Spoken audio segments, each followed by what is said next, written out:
26 दिनों तक चले अनशन के बाद आखिरकार पर्यावरण कार्यकर्ता सोनम वांगचुक ने अपना अनशन समाप्त कर दिया है। लेकिन सवाल यह है कि आखिर ऐसा क्या हुआ कि करीब 1 महीने तक अपनी मांगों पर डटे रहने वाले वांगचुक ने अचानक अपना अनशन खत्म करने का फैसला लिया है। क्या सरकार उनकी सभी मांगे मान गई है या फिर बातचीत के जरिए कोई रास्ता निकाला गया है? आइए पूरी कहानी समझते हैं आसान भाषा में।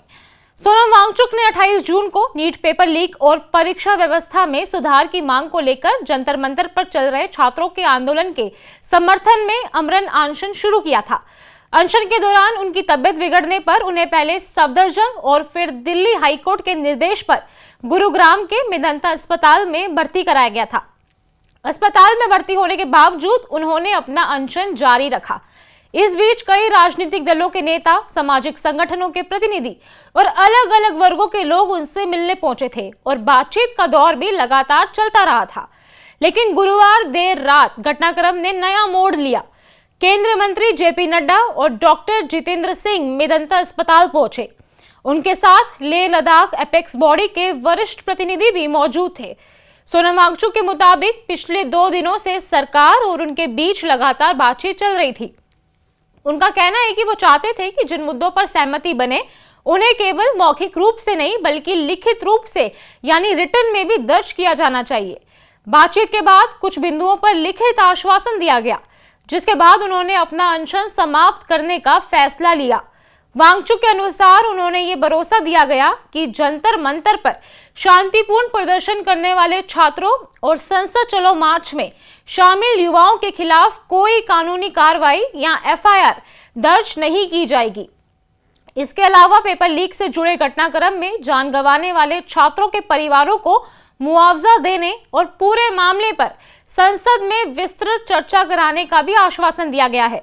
उनका कहना है कि शिक्षा व्यवस्था और परीक्षा प्रणाली में जवाबदेही तय करने पर भी संसद में विचार विमर्श होगा ताकि भविष्य में ऐसी घटनाओं को रोका जा सके। हालांकि शिक्षा मंत्री धर्मेंद्र प्रधान के इस्तीफे की मांग पर कोई लिखित आश्वासन नहीं मिला है। इस पर सोनम वांगचुक ने कहा कि उनके लिए सबसे महत्वपूर्ण बात छात्रों के भविष्य की सुरक्षा थी। उनका मानना है कि अगर आंदोलन में शामिल छात्रों पर कानूनी कार्रवाई नहीं होती तो परीक्षा व्यवस्था पर गंभीर चर्चा होती है और सुधार की दिशा में प्रक्रिया आगे बढ़ती है। तो ये भी एक महत्वपूर्ण उपलब्धि है। उन्होंने ये भी कहा कि बाकी मुद्दों पर लोकतांत्रिक तरीके से आगे भी आवाज उठाई जा सकती है। इसी दौरान सरकार की ओर से भी कई महत्वपूर्ण कदम देखने को मिले। शिक्षा मंत्रालय में सचिव स्तर पर बड़ा प्रशासनिक फेरबदल किया गया। नीट पेपर लीक से जुड़े मामलों की सुनवाई के लिए फास्ट ट्रैक कोर्ट की व्यवस्था की गई। प्रधानमंत्री मोदी ने भी छात्रों के नाम संदेश जारी करते हुए कहा कि युवाओं के भविष्य से खिलवाड़ करने वालों को बख्शा नहीं जाएगा और दोषियों के खिलाफ सख्त कानूनी कार्रवाई सुनिश्चित की जाएगी। साथ ही उन्होंने परीक्षा प्रणाली को और मजबूत बनाने के लिए आवश्यक कदम उठाने का भरोसा भी दिया। और यही वजह है कि देर रात हुए इन घटनाक्रमों के बाद सोनम वांगचुक ने अपना अनशन समाप्त करने का ऐलान किया।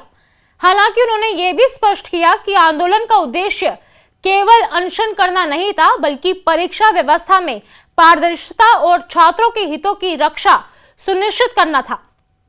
उन्होंने समर्थकों से शांतिपूर्ण रहने की अपील की और कहा कि आगे की लड़ाई भी लोकतांत्रिक और संवैधानिक तरीके से जारी रहेगी। अब आगे सबकी नजर इसी बात पर होगी कि बातचीत के दौरान जिन आश्वासनों की बात हुई है उन्हें किस तरह अमल में लाया जाता है। संसद में होने वाली चर्चा, परीक्षा सुधारों की दिशा में उठाए जाने वाले कदम और सरकार की आगामी कार्रवाई इस पूरे मामले की अगली तस्वीर तय करेगी।